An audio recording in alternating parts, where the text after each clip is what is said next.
Shalom, selamat malam. Bapak Ibu yang terkasih dalam Tuhan Yesus Kristus, saya atas nama keluarga mengucap syukur dan terima kasih Pak Edi dan Ibu sudah berkenan melayani untuk ibadah penghiburan. Ucapan syukur dan kami memang selama ini tinggal di sini terus terang Pak Edi. Ini rumah ini menurut cerita-cerita mengerikan, tapi itu ayat-ayat yang dari Pak Edi saya tempel di sana supaya saya setiap hari membaca dan tidak takut. Dan puji Tuhan, memang selama kami tinggal di sini sebetulnya memang pertolongan Tuhan itu luar biasa. Sebelum Pak Joni sakit dan juga bahkan sudah mengalami sakit, perlindungan Tuhan dan pertolongan Tuhan itu selalu tepat waktu untuk kami. Itu sebabnya saya juga kadang saya kalau ingat apa yang kami lakukan berdua, itu juga saya tadi baru nangis juga, tapi saya mengucap syukur Tuhan lebih sayang sama Pak Joni, karena selama ini Bu, setiap saya memberi makan minum itu saya kasihan kan lewat hidung. Jadi itu sebabnya kalau memang Tuhan panggil, itu memang rencana Tuhan yang terindah untuk Pak Joni. Saya percaya Pak Joni sudah dari surga. Terima kasih. Saya pujikan satu pujian tadi. Bapak Surga.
kami beruntung kalau kami semua memiliki tahta dimiliki Yesus Tuhan.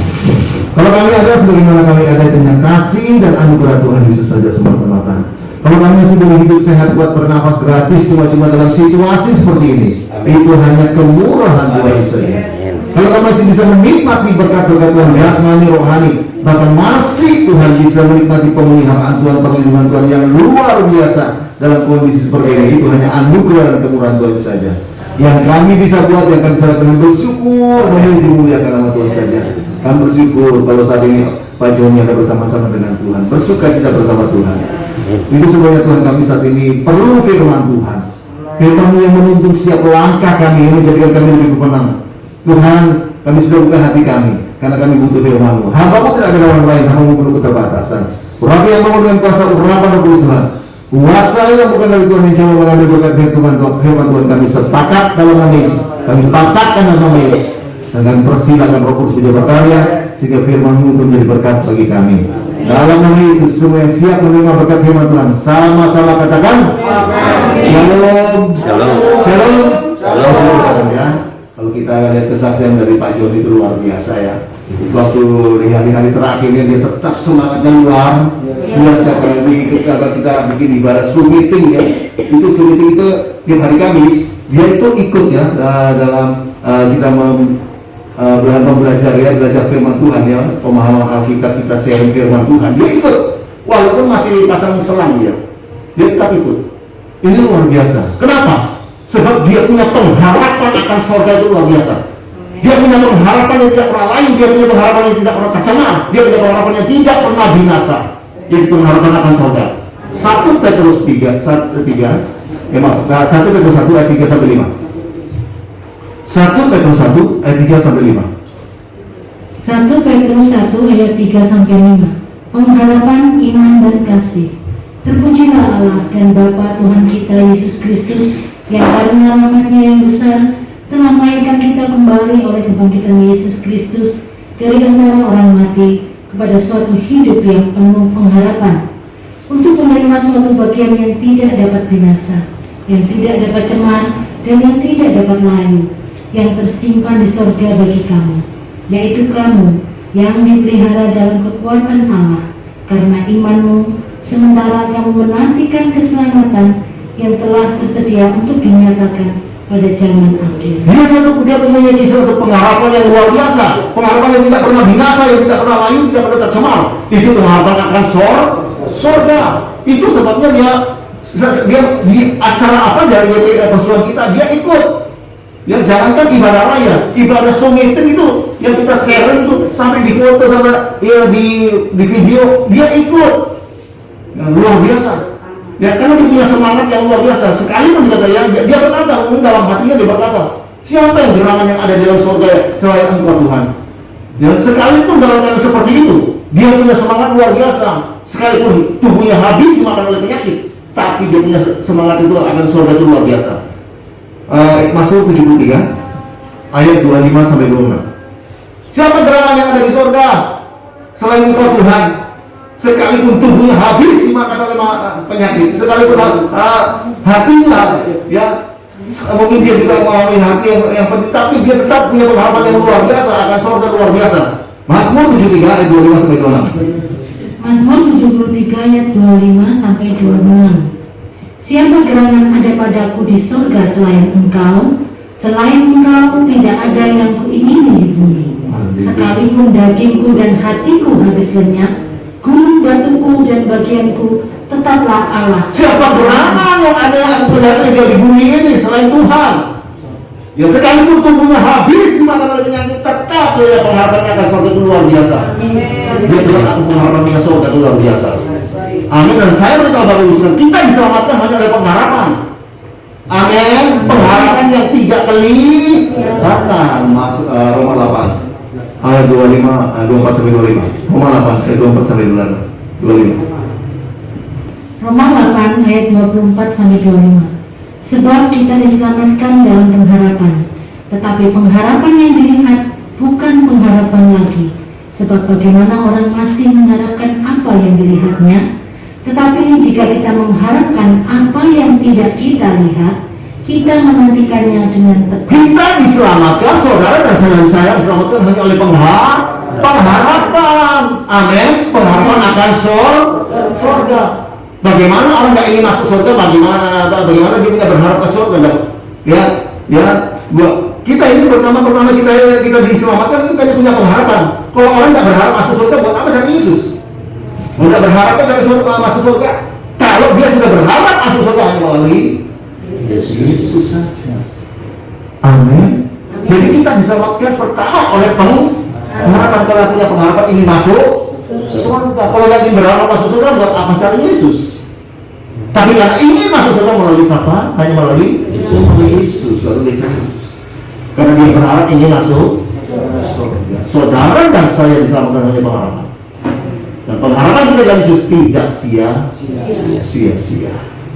Amin. Kita diselamatkan oleh pengharapan, bukan oleh dukun, bukan roh-roh ramal, bukan peramal, bukan roh paranormal, bukan. Amin. Bahkan Tuhan berkata, hati-hati kalau kau pergi sama roh paranormal. Hati-hati itu kenajisan di hadapanku. Itu satu kenajisan. Imamat 19 ayat 31. Imamat 19 ayat 31. Janganlah kamu berpaling kepada arwah atau kepada roh-roh peramal. Janganlah kamu mencari mereka, dan dengan demikian menjadi najis. Jangan cari mereka, karena mereka akulah Tuhan Allahmu. Amin.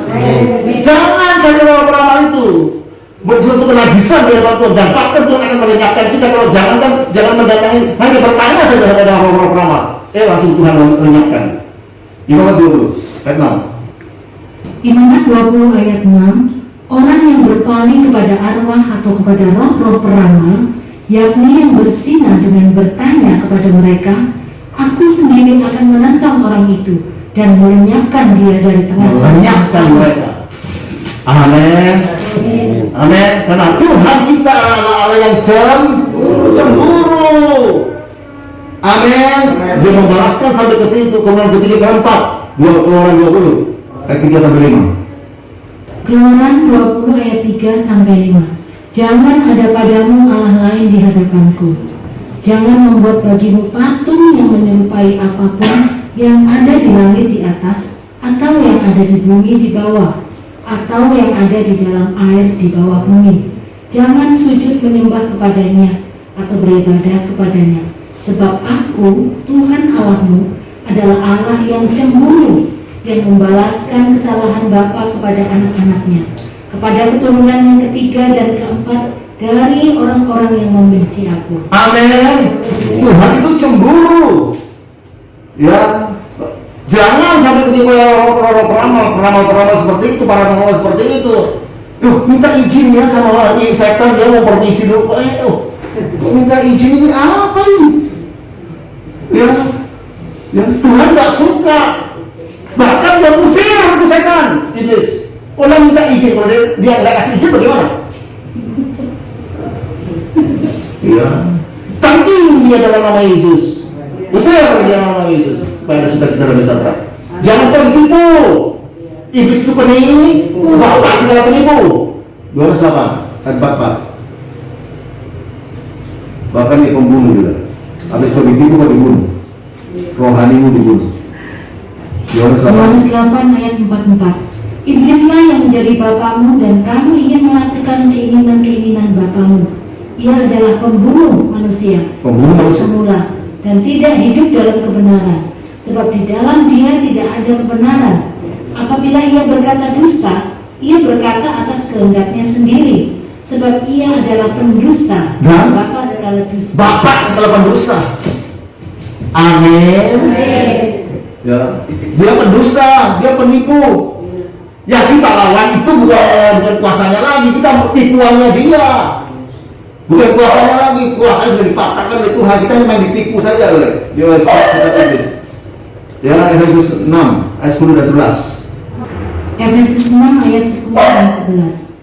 Akhirnya hendaklah kamu kuat di dalam Tuhan, di dalam kekuatan kuasanya. Kenakanlah seluruh perlengkapan senjata Allah, supaya kamu dapat bertahan melawan tipu muslihat. Bertahan kalau tipu Muslihat iblis, hati-hati. Ya, iblis selalu menipu kita. Dia bapak segala dusta. Amin. Ya, amin. Ya, itu sebabnya hati-hati. Jangan mau terkecoh nanti buat iblis. Iblis tidak minta saudara menyembah dia. Iblis tidak saudara minta dia memuji dia, tidak. Dia cuma cari kesempatan. Makanya Efesus 4 ayat 27, jangan kau cari kesempatan sama iblis. Efesus 4 ayat 27. Dan janganlah beri kesempatan kepada iblis. Amin. Jangan beri. Pertama ya permisi. Lama-lama sejauh hormat sama iblis. Jangan sampai kau ditipu. Kau buka sedikit kesempatan, habis kau saudara. Iblis tidak minta saudara menyembah dia. Iblis tidak saudara minta memuji dia. Dia cuma satu saja, kesempatan. Makanya Bang Nabi bilang, kejahatan itu terjadi bukan karena ada niat, cuma karena ada kesempatan. Amin. Daud cuma buka sedikit kesempatan, hancur segala-galanya. Rumah tangganya hancur. Anak perempuannya diperkosa oleh anak laki-lakinya, anak laki-laki dari istri yang lain. Ya, Amnon itu diperkosa oleh anak laki-lakinya yang lain. Lalu anak laki-lakinya itu kakak dari Amnon ini membunuh Absalom, membunuh anak laki-lakinya dari istri yang lain itu yang memperkosa adiknya. Dan bukan saja, bukan hanya rumah tangganya hancur, kerajaannya juga hancur. Dia dikejar sampai anaknya Absalom dibunuh sama Absalom. Hanya kenapa? Sampai rumah tangganya hancur, kerajaannya hancur. Kenapa? Hanya buka sedikit kesempatan. Apa yang dia lakukan? Bahwa ngintip orang mandi. Hanya orang mandi berapa menit sih? Kira-kira mandi biasa berapa menit? Ya, mandi cuma biasa berapa? 5 menit. Dan sampai 5 menit buka kesempatan, hancur. Rumah tangga hancur, kerajaan hancur. Makanya Efesus 4 juga begini. Jangan kasih kesempatan kepada iblis. Buka sedikit, habis. Amin. Amin. Wah, ini ahli apa?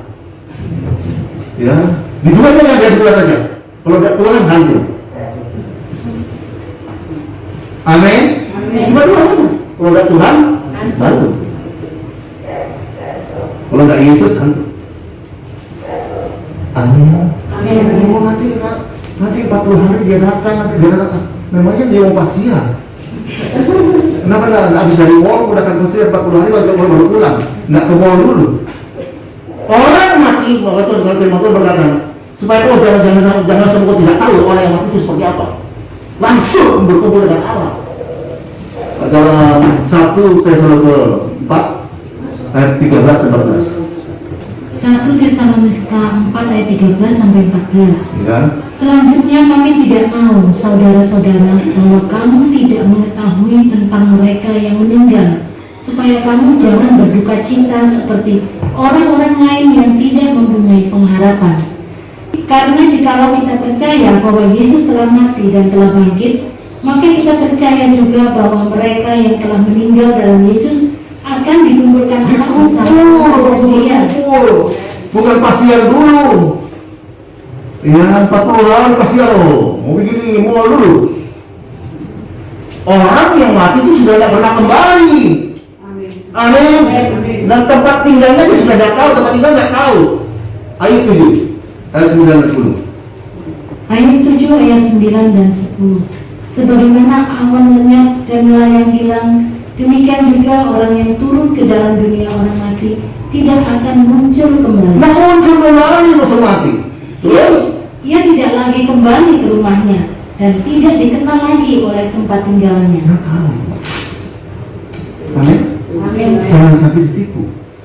Ini yang bicara bukan saya, firman Tuhan. Waktu 2 tahun lalu saya pelayanan bersama istri saya di Nederland, Belanda, Tuhan izinkan.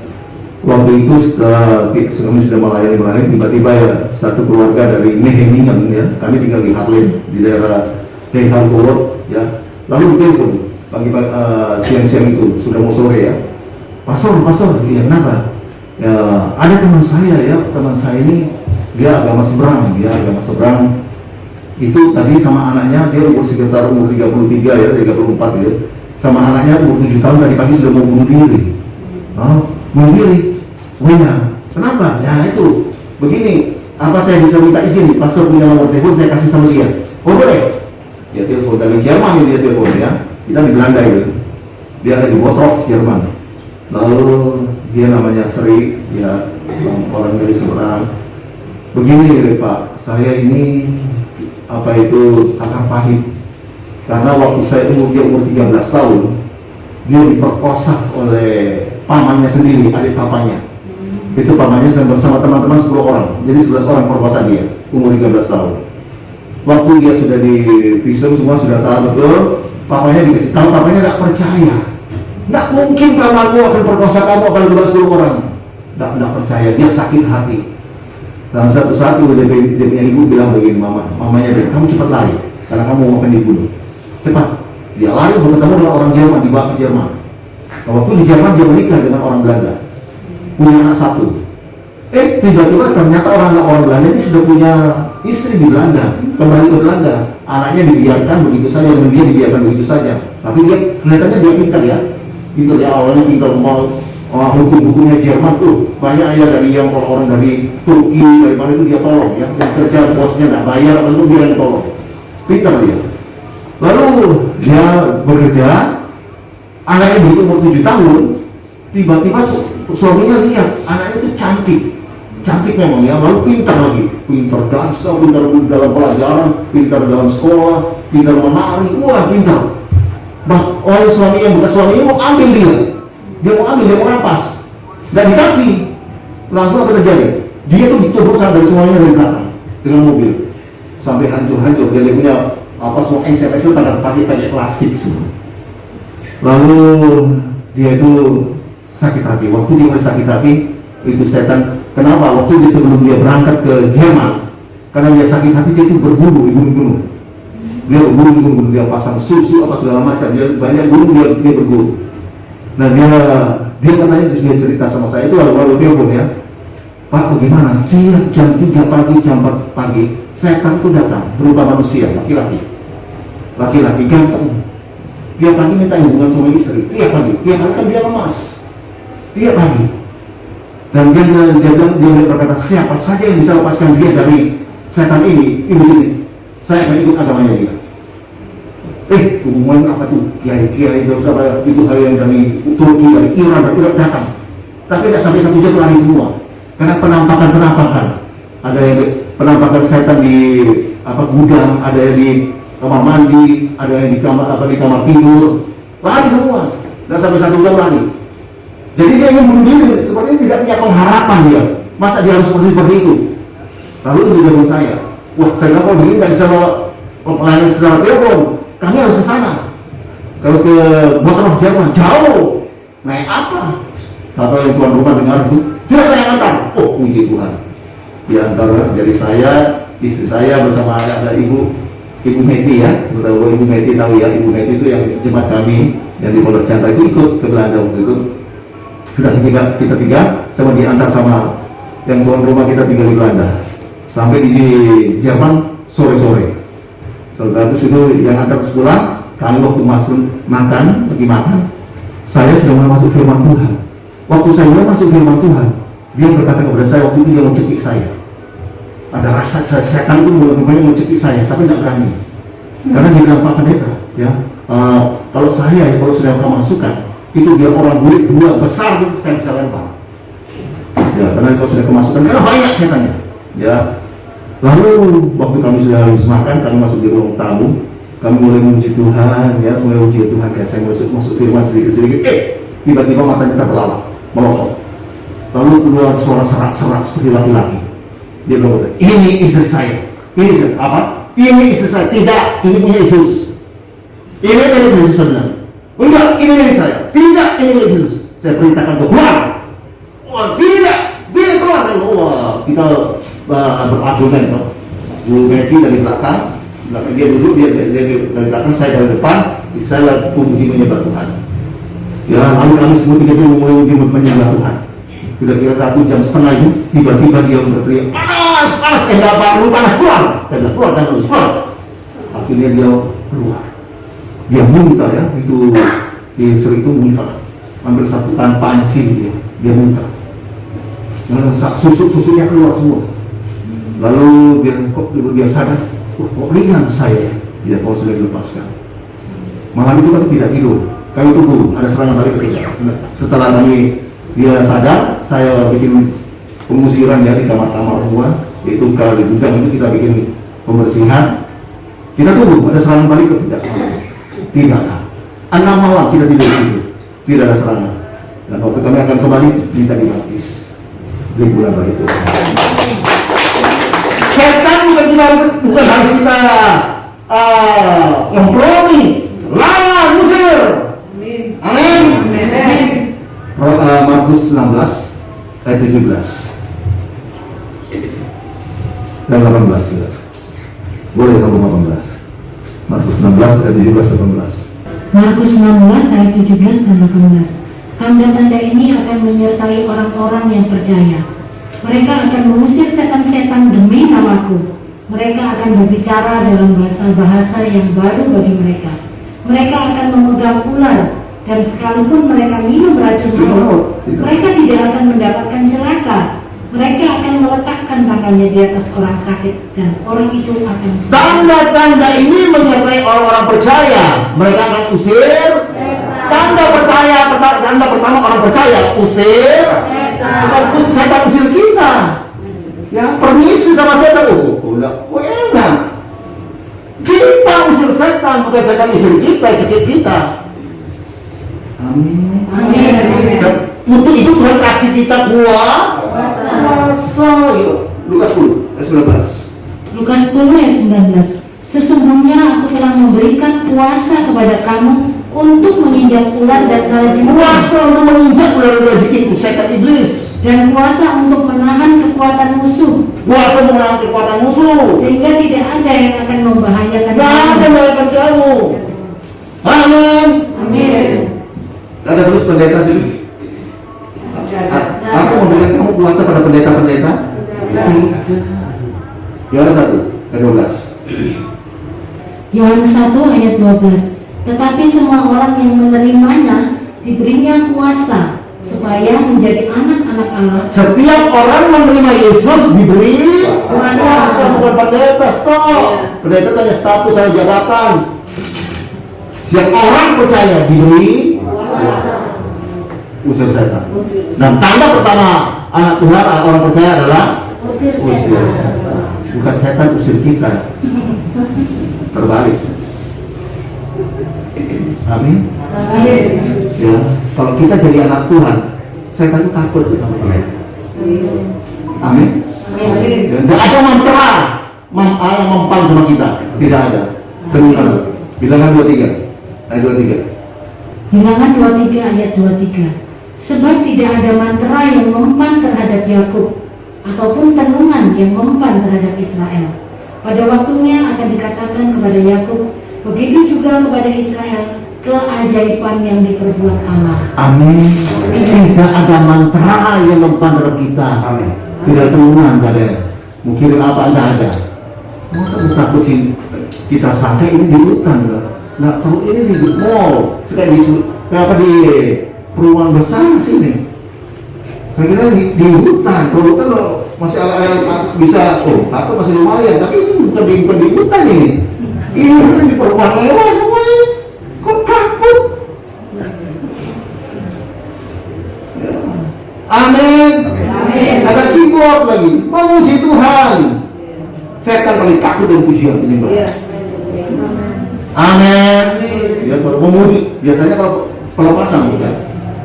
Kita bikin pelepasan seseorang pakai pujian penyembahan. Kenapa? Setan paling takut pujian penyembahan. Kenapa? Mazmur 22 ayat 4. Mazmur 22 ayat 4. Padahal engkaulah yang kudus yang bersemayam di atas puji-pujian orang Israel. Nah, Tuhan bersemayam di atas pujian anak-anaknya. Amin. Begitu ya puji menyembahkan Tuhan bertakhta. Ada Tuhan. Kalau Allah ada di pihakmu, siapa lawan? Roma 8 ayat 31. Roma 8 ayat 31. Sebab itu apakah yang akan kita katakan tentang semuanya itu? Jika Allah di pihak kita, siapakah yang akan melawan kita? Ada? Kalau Allah Yesus di pihak ada? Bagaimana supaya Tuhan berada di pihak kita? Lakukan aja perintahnya. Amin. Mau kalahkan setan? Mau usir iblis? Termasuk iblis bisa termasuk mau usir penyakit? Amin. Lakukan aja perintah Tuhan. Tunduk kepada Allah, lawan iblis dia lari. Yakobus 4 ayat 7. Yakobus 4 ayat 7. Karena itu tunduklah kepada Allah dan lawanlah iblis, maka ia akan lari daripadamu. Amin. Jangan sampai tunduk sama Allah lawan iblis. Oh, dipermalukan. Jangan seperti anak-anaknya Imam Skewa. Ya, mereka waktu ada orang kerasukan setan di pasar, dia berteriak apa? Di dalam nama Yesus katanya Paulus. Berarti dia jangan dia mau tunduk, kenal aja tidak kenal sama Yesus. Lalu apa yang setan lakukan? Dipermalukan. Kalau Paulus saya kenal, setan bilang begitu. Yesus saya tahu, kamu sama, ditelanjangi, dilukai, dipermalukan. Kisah Para Rasul 19 ayat 13 sampai 16. Kisah Rasul 19 ayat 13. Juga beberapa tukang jampi Yahudi yang berjalan keliling di negeri itu mencoba menyebut nama Yesus atas mereka yang kerasukan roh jahat dengan berseru katanya, aku menyumpahi kamu demi nama Yesus yang diberitakan oleh Paulus. Katanya Paulus katanya. Terus mereka yang melakukan hal itu ialah 7 orang anak dari seorang imam kepala Yahudi, Imam Skewa. Terus? Tetapi roh jahat itu menjawab, Yesus aku kenal dan Yesus Paulus aku ketahui, tapi kamu siapa kamu? Kamu sama. Jangan sekali-sekali tidak kenal Yesus, usir setan, dipermalukan. Amin. Tunduk kepada Allah, lawan iblis yang bukan tunduk kepada Allah, permisi sama setan. Tidak ada ayatnya. Harus permisi, tidak ada permisi. Lawan, usir. Bukan tempatnya ini ya. Ini tempatnya Tuhan. Amin. Ya, supaya ada sukacita di sana. Jangan kasih kesempatan sama iblis. Kenapa misalnya mereka tidak tahu? Ya, kalau setan kita selawannya setan, kita diberi kuasa. Kenapa tidak tahu? Karena mereka tidak mengenal Allah. Ya. Umatku binasa karena tidak mengenal Allah. Hosea 4 ayat 6. Hosea 4 ayat 6. Umatku binasa karena tidak mengenal Allah, karena engkaulah yang menolak pengenalan itu. Maka aku menolak engkau menjadi imamku, dan karena engkau melupakan pengajaran Allahmu, maka aku juga akan melupakan anak-anakmu. Amin. Ya, itu sebabnya Bapak Ibu, mari kita belajar firman Tuhan. Ya, supaya kita kenal Tuhan. Semakin kita kenal Tuhan, semakin kita kenal Yesus. Saya mau tanya, saudara tahu dengan Pak Jokowi? Tahu siapa dia? Presiden ya. Tapi kenal sama dia? Kenal sama Pak Jokowi? Tidak, cuma tahu saja. Coba kenal, pasti kecepatan berkat. Semakin kau kenal dengan Pak Jokowi, semakin kecepatan besar kecepatan berkat. Apalagi Yesus. Semakin kau kenal Yesus, semakin besar berkat yang kau bisa dapatkan. Semakin kau kenal Yesus, semakin banyak mujizat yang kau bisa raih. Amin. Kenal Yesus. Makanya ada firman Tuhan berkata, Matius 7 ayat 21 sampai 23. Tuhan, bukankah aku sudah bersusuk ke dalam nama Tuhan, aku berdoa demi nama Tuhan, usir setan demi nama Tuhan, aku melakukan mujizat demi Tuhan. Tuhan berkata, apa? Aku tidak kenal. Enggak. Aku berbuat kejahatan. Jadi ternyata untuk masuk surga, kenal Yesus saja. Prestasi rohani tidak menyelamatkan. Prestasi rohani usir setan, berbuat dan melakukan mujizat, itu prestasi rohani tidak menyelamatkan. Yang menyelamatkan kita ketika kita kenal Yesus. Ya, mari. Ini sudah akhir zaman. Yesus sudah sangat dekat. Ya, mari kita lebih dekat sama Tuhan. Jangan main-main lagi. apalagi dengan main-main dengan puasa-puasa seperti ini. Jangan takutlah sama mereka. Ya, kita harus kudus di hadapan Tuhan. Orang-orang benar saja hampir tidak diselamatkan. Apalagi yang dalam 1 Petrus 4 ayat 18. 1 Petrus 4 ayat 18. Dan jika orang benar hampir-hampir tidak diselamatkan, apakah yang akan terjadi dengan orang fasik dan orang berdosa? Orang tidak benar. Orang benar saja orang tidak diselamatkan. Ayo, ya, kita yang sama-sama cari Tuhan, kenal Yesus. Banyak baca firman. Jangan, apalagi di akhir zaman ini, imanmu digoncangkan, akan ditampil oleh Tuhan. Ya. Amin. Ya, firman Tuhan lagi. Cari sekarang firman Tuhan, belajar baca firman Tuhan. Karena satu saat firman Tuhan akan diangkat. Ya, firman Tuhan akan diangkat. Jadi firman Tuhan berkata, engkau bukan menjadi lapar, bukan karena masalah lapar karena makanan, tapi karena firman.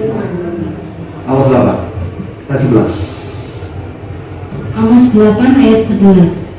Sesungguhnya waktu akan datang, demikianlah firman Tuhan Allah, aku akan mengirimkan kelaparan ke negeri ini, bukan kelaparan akan makanan dan bukan kehausan akan air, tapi melainkan akan mendengarkan firman Tuhan. Satu saat dan tidak lama lagi firman Tuhan akan diangkat. Alkitab sudah akan hilang dulu firman Tuhan. Hilang. Soalnya cari firman Tuhan sudah tidak ada. Sudah ada. Makanya sekarang sama Tuhan diobral firman Tuhan. Di radio ada firman Tuhan, televisi ada firman Tuhan, di kantor ada firman Tuhan, di sekolah ada firman Tuhan. Tuhan obral. Kalau kau tidak cari, akan tiba saatnya kau akan lapar dalam hati. Bukan akan makan, tapi benar-benar firman Tuhan akan diangkat. Amin. Jangan main-main lagi. Saatnya kita cari Tuhan, cari Yesus. Amin. Pegang janji Tuhan. Janji Tuhan itu luar biasa. Ya, kemarin saya khotbah di dalam YouTube, ya. Mungkin sudah ibu sudah lihat ya. Hari ini dulu sudah lihat ya. Ya, bahwa ya bagaimana menjadi kita menjadi kepala bukan ekor naik bukan turun. Ya, Tuhan mau kita jadi kepala bukan ekor naik bukan turun, bukan luar biasa. Ya, cuma kalau kita mau sungguh-sungguh hidup berdasarkan atau bersandar kepada janji Tuhan. Amin. Kenapa? Sebab janji Tuhan itu adalah ya dan amin, dasar luar biasa. Karena Tuhan berkata apa? Ya, lebih gampang, lebih mudah langit dan bumi melenyap daripada satu titik janji Tuhan itu batal. Artinya janji Tuhan tidak pernah batal. Lukas 16 ayat 17. Lukas 16 ayat 17. Lebih mudah langit dan bumi lenyap daripada satu titik dari hukum Taurat batal. Ya, lebih gampang, lebih mudah langit dan bumi itu lenyap daripada satu titik ya hukum Taurat atau janji Tuhan itu batal. Artinya sampai titik komanya janji Tuhan itu tidak pernah batal. Artinya sampai titik komanya janji Tuhan pasti ya, janji Tuhan itu penuh kuasa. Perkataan firman Tuhan itu kuasa. Ibrani 1 ayat 3. Ibrani 1 ayat 3. Ia adalah cahaya kemuliaan Allah dan gambar wujud Allah dan menopang segala yang ada dengan firman-Nya. Firman-Nya yang penuh kekuasaan. Firman Tuhan penuh kuasa. Dan setelah ia selesai, firman Tuhan penuh kuasa. Kalau hati saudara dipenuhi dengan firman dan firman Tuhan itu saudara ucapkan dengan iman, maka kuasanya sama besarnya ketika alam diciptakan langit dan bumi. Amin. Kalau hati saudara dipenuhi dengan firman itu saudara ucapkan dengan firman iman, maka kuasanya sama besarnya ketika alam diciptakan langit dan bumi. Ingat firman Tuhan penuh kuasa. Banyak. Ya, catat saja kalau ya. Ibrani 4 ayat 12 firman Tuhan itu hidup dan kuat lebih tajam daripada bermata dua. Yohanes 6 ayat 63 firman Tuhan itu adalah roh dan hidup. Ya, dan Yesaya 45 ayat 23 firman Tuhan itu tidak bisa ditarik kembali. Ya, dan itu adalah kebenaran bukan bohong. Yesaya 55 ayat 11 firman Tuhan itu tidak berkembang kembali kepada Tuhan dengan sia-sia, tapi selalu berhasil. Apa yang disuruhkan diperintahkan oleh Tuhan. Roma 4 ayat 17 firman Tuhan itu menciptakan yang tidak ada menjadi. Makanya Daud dia berdiri dengan di depan Goliat itu bukan dengan kehebatannya, bukan. Daud berdiri dengan di depan Goliat itu dengan kekurangannya. Orang-orang yang dipakai Tuhan luar biasa, orang-orang yang mujizat luar biasa bukan orang yang sempurna yang tidak kekurangan. Tapi orang-orang yang dipakai Tuhan luar biasa, orang-orang yang mujizat luar biasa adalah orang-orang yang menyadari adalah Allah yang luar biasa. Firman Tuhan itu luar biasa. Makanya dia berkata, ya walaupun dia besar, engkau boleh mendatangi aku dengan tombakmu yang besar, engkau boleh mendatangi dengan kekuatan yang besar, dan pedangmu yang besar, tapi aku mendatangi engkau dengan hanya satu nama Tuhan semesta. Artinya aku mendatangi engkau dengan janji-janji Tuhan saja. Karena jadi Tuhan luar biasa. Kalau dia tidak tahu dari Tuhan, tidak berani dia melangkah. Amin. Baca firman supaya kau tidak dikecohkan. Oh, ini orang pintar ini. Pintar apa? Pintar bagus kan? Ya, hati-hati. Amin. Yang cuma pintar, yang hebat cuma Tuhan Yesus saja, tidak ada lagi. Ya, Yohanes 15 ayat 5, di luar aku kamu tidak bisa buat apa-apa. Ya, tanpa Yesus kita tidak bisa buat apa-apa. Kelihatannya bisa. Ya, Amsal 14 ayat 12, disangka jalan orang itu lurus, tapi ujungnya menuju